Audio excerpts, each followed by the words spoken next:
శంకర్ గారు నేతృత్వంలో 42వ వార్షికోత్సవం సందర్భంగా ఈరోజు ఇక్కడ నృత్య ప్రదర్శన అనేది జరిగింది. అదృష్టం అందులోని పాప కూడా ఈరోజు నృత్య ప్రదర్శన చేయటం అనేది ఒక అదృష్టంగా, ఒక ఆశీర్వాదం కింద నేను భావిస్తున్నాను.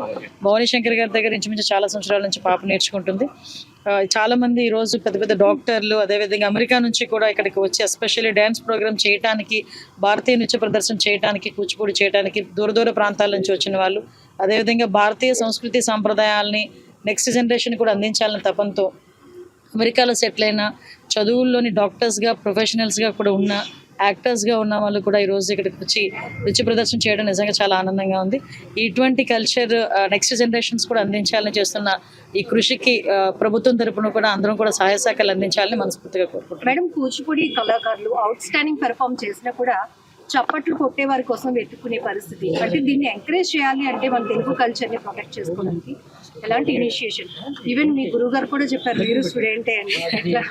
యాక్చువల్గా నిజంగా మీరు అన్నది కూడా కరెక్టేనండి. ఈరోజు పాశ్చాత్య డ్యాన్స్ వచ్చేసిన తర్వాత, ఎందుకంటే ఈ భారతీయ నృత్య ప్రదర్శన అనేసరికి ఒక చిన్న దాన్ని ఏమంటారంటే చిన్న చూపు అన్నది కనిపించడం అనేది ఒక్కొక్క దగ్గర చూస్తున్నాం. కానీ అటువంటి కల్చర్ నుంచి కూడా బయటకు తీసుకురావడానికి కంపల్సరీగా భారతీయ నృత్యాన్ని, కూచిపూడిని, సంస్కృతిని, సాంప్రదాయాలను ముందుకు తీసుకెళ్ళడానికి మీ నంబర్ ఈరోజు చేసిన చాలా మందిలో ఒక ఆప్థమాలజిస్ట్ ఉన్నారు, ఒక డాక్టర్ ఉన్నారు, నెక్స్ట్ అమెరికా నుంచి ఒక అమ్మాయి ఎస్పెషల్లీ పెర్ఫార్మెన్స్ చేయడానికి అని చెప్పి వచ్చారు. ఒకరైతే వాళ్ళ పాపని ఈ డ్యాన్స్ నేర్పించడానికి అమెరికా నుంచి ఇండియా వచ్చేసారు ఆ కల్చర్ వాళ్ళ ముందు తీసుకెళ్ళడానికి. ఇలాంటి వాళ్ళు చాలా ఎగ్జాంపుల్స్ మనకు కనిపిస్తున్నాయి. ఇప్పుడు మనకు పరిస్థితి ఎలా ఉందంటే ఇక్కడ నుంచి అమెరికా కూడా వెళ్ళి నృత్య ప్రదర్శన చేసే పరిస్థితులు కూడా చాలా కనిపిస్తున్నాయి. అంటే ఈ సంస్కృతిని, సాంప్రదాయాన్ని కాపాడడానికి చాలా మంది ముందుకు వస్తున్నారు. వాళ్ళకి కూడా ఒక మంచి ప్లాట్ఫామ్ ఇవ్వాల్సిన బాధ్యత కూడా గవర్నమెంట్కి ఉంది.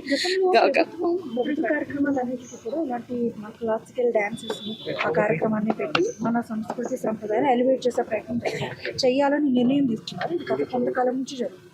సో ఇప్పుడు మీరు కూడా అలా ఎంకరేజ్ చేస్తారు? డెఫినెట్గానండి. ఇప్పుడు మీరు అబ్జర్వ్ చేస్తే మనకు ఉగాది దగ్గర నుంచి మనం ఏ ప్రోగ్రామ్ అయినా మన తెలుగు సంప్రదాయాన్ని బయటికి తీసుకొచ్చే విధంగా, ఒకటి భారతీయ సంస్కృతి సాంప్రదాయాల్ని కూడా బయటకు తీసుకొచ్చే కళలకి మళ్ళీ జీవం పోసే విధంగా. ఒకటి మన అదృష్టం ఏంటంటే భారతీయ కళని చంపేవాడు ఇప్పుడు వచ్చి పుట్టలే, అది మన అదృష్టం. ఆ భారతీయ కళకి ఇంకా జీవం పోయాల్సిన బాధ్యత భారతీయులుగా మన అందరి మీద ఉంది. అది భరతనాట్యం అవనాయండి, కూచిపూడి అవనాయండి, కథకళి అవనాయండి, whatever it may be, ఏం జరిగినా కూడా ఒక భారతీయ సంస్కృతి సాంప్రదాయాలను తీసుకెళ్లాల్సిన బాధ్యత ఒక భారతీయులుగా మనందరికీ ఉంది. దానికి ఈ కళలను పోషిస్తున్న చాలా మందికి మీరు అన్నట్టుగా గవర్నమెంట్ తరఫున కూడా వాళ్ళకి సపోర్ట్ ఉండాలి, వాళ్ళకి కూడా ఒక వేదిక ఉండాలి. ఆ రకంగానే ముందుకెళ్తుందని మాత్రం నేను భావిస్తున్నాను. స్కూల్ డేస్ లో మీ పాప చేసినటువంటి నృత్యాలని ఎన్నో చూసుంటారు. ఇవాళ రాష్ట్ర హోంమంత్రిగా స్పెషల్ గెస్ట్ గా రావడం ఎట్లా అనిపించింది? యాక్చువల్గా నాకు ఈ రెండింటికన్నా నేను హ్యాపీ ఫీల్ అయింది ఏంటంటే, పాపకి లెగ్ చిన్న సర్జరీ జరిగింది 2 years బ్యాక్. ఆ అమ్మాయి కొంచెం డిప్రెస్ అయింది, నేను చేయగలనా లేదా అని డిప్రెస్ అయింది. బట్ తను ఆ గురువుగారి ప్రోత్సాహంతో కొన్ని రోజులు విజయవాడలో ఉండి ఆన్లైన్లో నేర్చుకుంది. మళ్ళీ మొన్న ఒక 10 days ఇక్కడికి వచ్చి ప్రత్యేకంగా దీని గురించి నేర్చుకుని చేసింది. What ever it may B, ఏమన్నా ఈ భారతీయ సంస్కృతి సంప్రదాయాలను ముందుకు తీసుకెళ్లాల్సిన బాధ్యత మనందరి మీద ఉంది. ఈ రోజు అయితే నేను ఇక్కడికి ఒక తల్లిగానే వచ్చాను, గెస్ట్గా రాలేదు.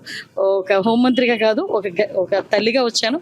తర్వాత ఈ పొజిషన్లో అమ్మాయిని చూడటం కూడా చాలా హ్యాపీగా అనిపించింది. మేడం, బాలకృష్ణ గారికి సినీ రంగం నుంచి పద్మభూషణ్ కి ఎంపిక చేశారు. Yes, congratulations. ఏదైనా బాలయ్య జై బాలయ్య అందరం కూడా గట్టిగా విజిలేసి చెప్పాల్సింది, జై బాలయ్య అని.